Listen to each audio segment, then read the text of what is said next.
Okay, so let's talk about the Lee Launchpad. Yes. How has that been so far, and if you have any plans for going global with it?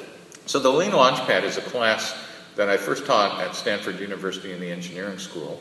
Has now been adopted by UC Berkeley Haas Business School, and as well as the Columbia Business School.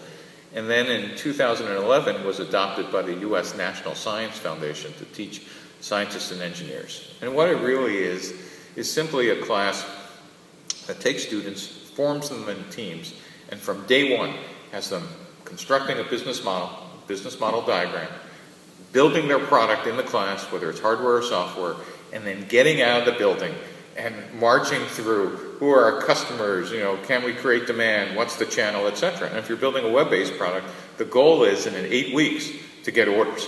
The record so far is I've had a consumer products company get $1.5 million of orders in the middle of the class. Wow.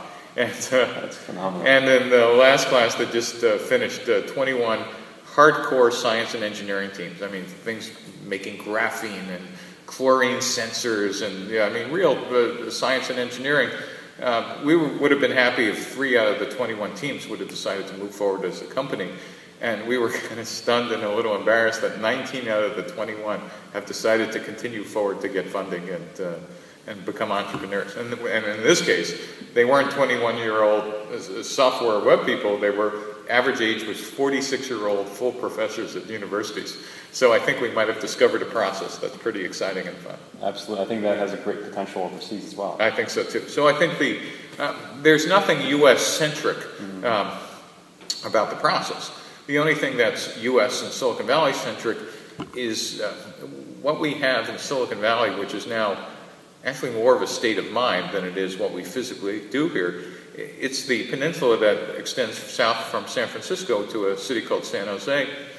Our key industry now is not web or hardware or anything. What we do best here is just innovation and entrepreneurship. I mean, just in general. Because what we know how to do here is do you know what we call a failed entrepreneur in Silicon Valley? It's a special name. You know what we call them? Experience. That's unique in this cluster.